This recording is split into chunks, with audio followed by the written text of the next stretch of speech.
ఢిల్లీ కేంద్ర కార్యాలయంలో బీజేపీ కేంద్ర ఎన్నికల కమిటీ భేటీ కానుంది.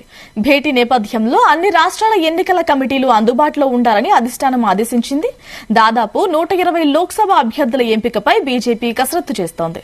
2019లో గెలిచిన రెండో స్థానంలో నిలిచిన స్థానాలపై ఈ భేటీలో చర్చించనున్నారు. ఆశావాహుల జాబితాను కేంద్ర ఎన్నికల కమిటీకి రాష్ట్రాల నేతలు చేర్చారు. తొలుత రెండో స్థానంలో నిలిచిన స్థానాల జాబితాను బీజేపీ సిద్దం చేయనుంది. ఆశావాహులు తక్కువగా ఉన్న స్థానాల జాబితాను సైతం సిద్దం చేయబోతున్నారు నేతలు.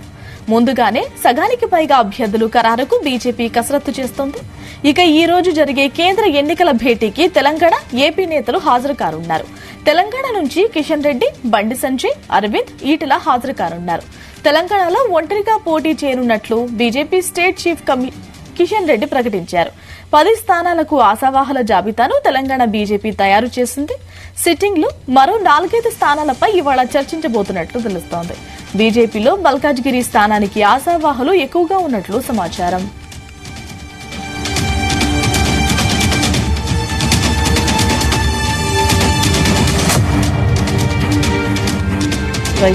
ఢిల్లీ కేంద్ర కార్యాలయంలో ఈ రోజు బీజేపీ కేంద్ర ఎన్నికల కమిటీ భేటీ కాబోతోంది. ఓవరాల్ గా డీటెయిల్స్ తెలుసుకుందాం. భేటీకి సంబంధించి మా ప్రతినిధి శ్రీచరణ్ అడిగి. శ్రీచరణ్, గాయత్రి, ఈరోజు ఢిల్లీలో సెంట్రల్ కమిటీ సమావేశం కానుంది. దీనిలో దాదాపు ఢిల్లీలో ఉన్న పెద్దలందరితో పాటు రాష్ట్ర అధ్యక్షులు కిషన్ రెడ్డి, అలాగే ఈటల రాజేందర్, ఇక్కడ ఉన్న కీలక నేతలందరూ కూడా వెళ్లారు. ఈ రోజు దాదాపు 100 స్థానాలు పైగా తొలి దశ జాబితా లిస్ట్ అనేది ఫైనల్ కాబోతోంది అనేది కూడా సమాచారము. ఓవరాల్ గా country wide first 100 seats announce చేస్తారనేది కూడా ఒక నరేషన్ నడుస్తా ఉంది. అయితే మనం మన తెలంగాణ స్టేట్ గురించి చెప్పుకోవాలి. అవుట్ ఆఫ్ 17 పార్లమెంట్ కాన్స్టిట్యున్సీస్ నుంచి ఒక్కొక్క కాన్స్టిట్యున్సీ నుంచి దాదాపు 4-5 తీవ్రంగా పోటీ పడుతున్నారు. దానిలో మనం ప్రధానంగా ప్రస్తావించుకోవాల్సింది హైదరాబాద్ కాన్స్టిట్యున్సీ గురించి. హైదరాబాద్ పార్లమెంట్ నియోజకవర్గ పరిధిలో ఈసారి గతంలో 2 మార్లు అసదుద్దీన్ ఓవైసీ పై పోటీ చేసి ఓడిపోయిన భగవంత్ రావుతో పాటు అలాగే గతంలో కూడా రాజాసింగ్ పేరు కూడా వినిపించింది. కోశామైల్ ఎమ్మెల్యే రాజాసింగ్ కూడా పోటీ చేస్తారని. కానీ అనంతరం ఆయనే మీడియా ముఖంగా చెప్పారు తనకు పార్లమెంట్ ఎన్నికల్లో పోటీ చేసే ఆసక్తి లేదు అని కూడా. అయితే హైదరాబాద్ పార్లమెంట్ నియోజకవర్గ పరిధిలో ప్రధానంగా పేరు వినిపిస్తోంది యమునా పాఠక్ గురించి. సరికొత్తగా ఆమె పేరు తెరపైకి వస్తా ఉంది. ఆమె స్వతహా PhD స్కాలర్ అయిన యమునా పాఠక్ ఓల్డ్ సిటీలో కొంతమేర ముస్లిం ఓటర్ల బ్యాంక్ ని కూడా ఆమె పెంపొందించుకుంది అనేది కూడా ప్రాథమికంగా సెంట్రల్ కమిటీ అంచనా వేస్తుంది. దానితో పాటు బీజేపీలో ఏ నేతలు కూడా చేర్చని విధంగా ఆమె ఓల్డ్ సిటీలోని ముస్లిం మహిళలని 7-8 ఏళ్ల కిందటనే పార్టీలో జాయిన్ చేపించారని, అలాగే దానితో పాటు ఆమె ప్రధానంగా హైదరాబాద్ పార్లమెంట్ నియోజకవర్గంలో ముస్లిం ఎవరైతే ఉన్నారో వాళ్ళు అక్కడ సరైన విధంగా వాళ్ళకి ప్రోగ్రెస్ లేక, డెవలప్మెంట్ లేక వాళ్ళు పడుతున్న బాధలు అన్నింటినీ కూడా ఈమె మొదటి నుండి అక్కడ ఓల్డ్ సిటీలో పోరాడి ఆమె వాళ్ళ తరఫున కూడా నిలిచారనేది కూడా ఆమె పేరు పరిశీలనలో ఉందని ఇలా హైదరాబాద్ పార్లమెంట్ ఎలక్షన్ పైన ప్రధానంగా ఫోకస్ పెట్టారు. ఈసారి చాలా టఫ్ ఫైట్ ఉంటుందని. ఈ గడిచిన కొద్దేళ్లుగా అసదుద్దీన్ ఓవైసీకి అదొక కేక్ వాగ్లా అయిపోతుంది. ఈసారి అయోధ్య రామ మందిరం ప్రాణ ప్రతిష్ఠ జరిగిన నేపథ్యంలో హిందూ ఓటర్లందరూ కూడా ఈసారి బీజేపీకే ఓటు వేయాలని కూడా అక్కడ భావిస్తున్నట్లు పలు సర్వేలు కూడా చేశారు. ఆ సర్వేల నేపథ్యంలో సరికొత్తగా ఒక ఉమెన్ ని అక్కడ కంటెస్ట్ చేయాలని చెప్పేసి ఈ యమునా పాఠక్ పేరు ప్రధానంగా ప్రస్తావనలో వస్తుంది. Yamuna Pathak official spokes person గా కూడా పనిచేశారు. నేషనల్ మీడియాతో పాటు రీజనల్ మీడియాస్ లో కూడా దాదాపు ఆమె ఒక 500 పైన డిబేట్ లో పాల్గొంది.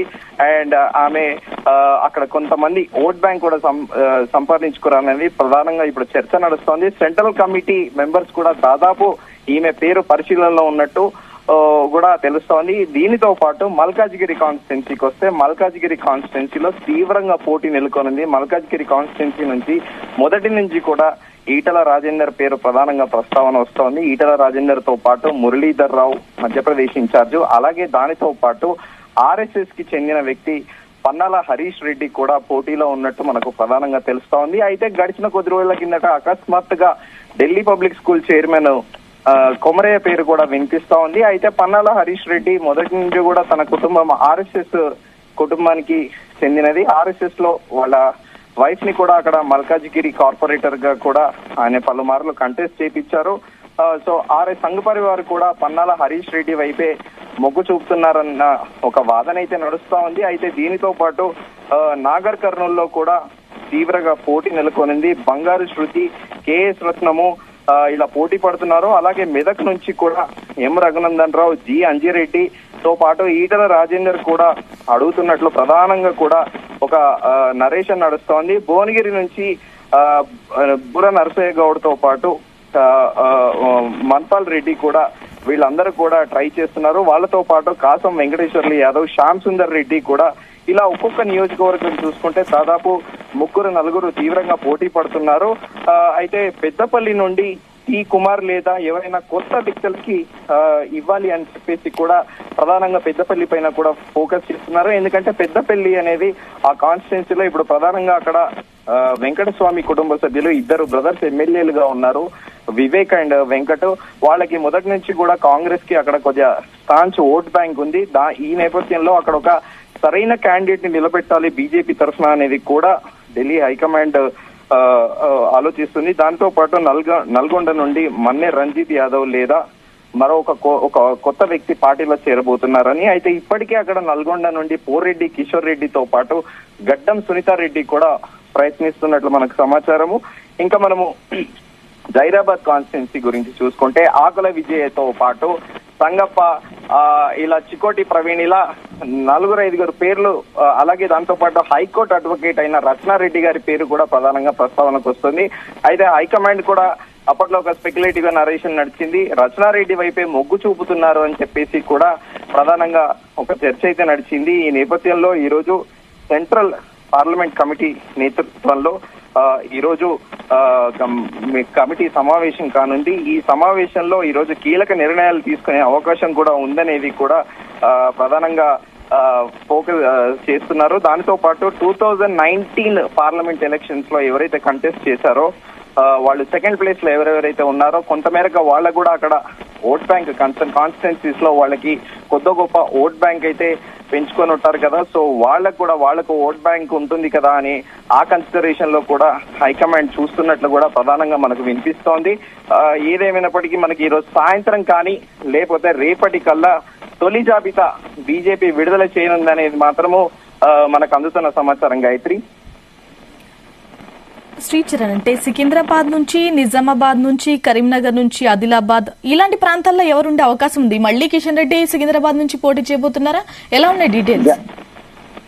అయితే సికింద్రాబాద్ విషయానికి వస్తే సికింద్రాబాద్ నుంచి మళ్ళీ కిషన్ రెడ్డి పోటీ చేస్తున్నారు అనేది కూడా ప్రధానంగా ప్రచారం జరుగుతోంది. అలాగే కరీంనగర్ కి విషయానికి వస్తే బండి సంజయ్ మళ్ళీ పోటీ చేస్తారనేది కూడా ప్రధానంగా ఒక వాదన అయితే నడుస్తోంది. అయితే గతంలో కూడా ఒక స్పెక్యులేటివ్ గా నరేషన్ నడిచింది. బండి సంజయ్ ని హైదరాబాద్ పార్లమెంట్ కాన్స్టిట్యున్సీ నుంచి నిలబెట్టాలని కూడా బీజేపీ హైకమాండ్ తొలతో భావించినా కానీ బండి సంజయ్ మాత్రం తాను కరీంనగర్ నుండే పోటీ చేయాలని ఉన్నట్టు స్పష్టంగా చెప్పడంతో కరీంనగర్ సీటు కూడా దాదాపు బండి సంజయ్ కే అని కూడా ప్రధానంగా చర్చ నడుస్తోంది. ఇంకా నిజామాబాద్ విషయానికి వస్తే నిజామాబాద్ లో గడిచిన కొద్ది రోజుల కిందట కొంతమంది బీజేపీ నాయకులు కూడా ప్రొటెస్ట్ చేశారు. ధర్మపురి అరవింద్ కి టికెట్ ఇవ్వద్దు అని కూడా. కానీ వాస్తవికంగా చూసుకుంటే ధర్మపురి అరవింద్ షార్ట్ టైమ్ లో బీజేపీలో ఒక చరిష్మాటిక్ లీడర్ గా ఉన్నారు. ఆయనకి నిజామాబాద్ కాన్స్టిట్యున్సీలో కూడా మంచి పట్టు ఉంది. అయితే ఈయనతో పాటు దాదాపు 40 ఏళ్లుగా ఆర్ఎస్ఎస్ లో సంఘ పరివార్ లో ఉన్న ఎడ్యుకేషన్ ఇన్స్టిట్యూషన్స్ ఉన్న అల్జాపూర్ శ్రీనివాస్ కూడా టికెట్ కోసం ప్రయత్నిస్తున్నట్లు మనకు అందుతున్న సమాచారము. కానీ హైకమాండ్ మాత్రము ధర్మపురి అరవింద్ కే ప్రయారిటీ ఇవ్వబోతుందనేది కూడా ఒక ప్రచారంలో నడుస్తోంది. ఆదిలాబాద్ మాత్రము సోయం బాపురావు కూడా తాను కూడా ట్రై చేస్తున్నట్లు కూడా ప్రధానంగా చర్చ నడుస్తుంది. అయితే అక్కడ కూడా ఆదిలాబాద్ లో సోయం బాపురావా లేకపోతే సంఘ పరివార్కి చెందిన వ్యక్తిన ఒక కొత్త వ్యక్తికి ఇవ్వబోతున్నారు అనేది కూడా ప్రచారం ఉంది. అయితే మరి చూడాలి ఈ సాయంత్రం సెంట్రల్ కమిటీ ఎలాంటి డెసిషన్ తీసుకుంటుంది. ఈ 100 ఫస్ట్ లిస్ట్ ఏవైతే ఎంపీ క్యాండిడేట్ లిస్ట్ ఉంటుందో దాంట్లో తెలంగాణ నుంచి ఎన్ని అనౌన్స్ చేస్తారనేది ఇప్పుడు ప్రధానంగా ఒక క్యూరియాసిటీ అనేది అయితే మొదలైంది ఎంటైర్ స్టేట్ లో. ఎందుకంటే చాలా మంది కూడా ఇర్రెస్పెక్టివ్ కాన్స్టిట్యున్సీస్ నుంచి చాలా మంది కూడా పోటీ పడుతున్నారు. సో ఫస్ట్ లిస్ట్ లో తెలంగాణ స్టేట్ కి సంబంధించి 5 అనౌన్స్ చేస్తారా, లేకపోతే 7 అనౌన్స్ చేస్తారా, లేకపోతే 10 అనౌన్స్ చేస్తారా అనేది ఒక సంసిగ్ధత అయితే నెలకొని ఉంది. మనకి సాయంత్రం వరకు దీనిపైన పూర్తి అప్డేట్లు వచ్చే అవకాశం ఉంది. గాయత్రి, శ్రీచరణ్, రీసెంట్ గా అసెంబ్లీ ఎలక్షన్స్ లో మహామహులు అంటే బీజేపీలో సీనియర్ లీడర్స్ కూడా ఓడిపోయారు. సో వాళ్ళందరికీ మళ్ళీ అవకాశం ఇచ్చే అవకాశం ఉందా? రఘునందన్ రావు గానీ, ఈటెల కానీ వీళ్ళని కూడా కన్సిడర్ చేస్తారా రఘునందన్ రావు వాళ్ళని? ఇప్పుడు ప్రధానంగా పార్టీలో ఇది కూడా మనము ఒక స్పెక్యులేటివ్ గా తీసుకోవాలి. పార్టీలో సెర్చ్ అంతా ఈటల రాజేందర్ చుట్టే జరుగుతుంది అనేది కూడా ప్రధానంగా ఒక ప్రచారంలో ఉంది. ఈటల రాజేందర్ ని మల్కాజిగిరి కాన్స్టిట్యున్సీ నుండి కంటెస్ట్ చేపిస్తే ఈటల రాజేందర్ అనే వ్యక్తి తెలంగాణ ఉద్యమంలో నెంబర్ 2 వ్యక్తిగా ఉన్నాడు. ఆయన తెలంగాణ నుంచి ఎక్కడ పోటీ చేసినా, మెదక్ కానీ, వేరే ఆదిలాబాద్ కానీ, సంగారెడ్డి కానీ ఇలాంటి కాన్స్టిట్యున్సీస్ లో ఎక్కడి నుంచి పోటీ చేసినా ఈటల రాజేందర్ కి ఆయనకున్న చరిష్మాకి ఒక కేక్ వాక్ లా అయిపోతుంది. కాకపోతే మల్కాజ్గిరి ఓటర్లు అనేది అతిపెద్ద పార్లమెంట్ కాన్స్టిట్యున్సీ అయిన మల్కాజ్గిరి కాన్స్టిట్యున్సీలో మాత్రం పోటీ చేస్తే ఎలా ఉంటుంది అనే సందేహం కూడా ఉంది. దీనికి ప్రధాన కారణం ఏంటంటే హైదరాబాద్ లో చాలా మంది సెటిలర్స్ ఉన్నారు. అటు నార్త్ స్టేట్స్ తో పాటు ఇలాగే ఇటు పక్కల రాష్ట్రాలు తమిళనాడు, కర్ణాటక, ఆంధ్రప్రదేశ్ నుండి కూడా చాలా మంది సెటిలర్లు ఉన్నారు. ఈటల రాజేందర్ ఒక చరిష్మాటిక్ లీడర్ అయినప్పటికీ స్థానికంగా ఉన్న నేతలు మద్దతు ఇస్తారా, ఒకవేళ ఈటల రాజేందర్ మల్కాజ్గిరి నుండి కంటెస్ట్ చేస్తే అనేది కూడా ప్రధానంగా సందేహంగా ఉంది. అయితే ఎన్నో ఏళ్లుగా అక్కడ ఆర్ఎస్ఎస్ తో విశ్వ హిందూ పరిషత్ లో పనిచేసిన నాయకులు కూడా తాము కూడా టికెట్ ఎక్స్పెక్ట్ చేస్తున్నారు మల్కాజ్గిరి నుండి. సో మరి ఏం జరగబోతుంది అనేది కూడా చూడాలి. ఇంకా రఘునందన్ రావు విషయానికి వస్తే రఘునందన్ రావు స్వతహా అడ్వకేట్, ఆయన కూడా ఒక మంచి ఫైర్ బ్రాండ్ గా పేరుంది. రఘునందన్ రావు అయితే మెదక్ నుండి పోటీ చేస్తే ఖచ్చితంగా గెలుస్తానని ధీమాగా కూడా ఉన్నారు ఆయనే. మరి రఘునందన్ రావు గారిని కన్సిడర్ చేస్తారా లేదా అనేది కూడా హైకమాండ్ చూడాలి. కాకపోతే మాత్రం మెదక్ నుంచి ఇటు మెదక్ మల్కాజ్గిరికి మాత్రం చాలా రసవత్తరంగా మారిందని మాత్రం ప్రధానంగా చెప్పుకోవాలి.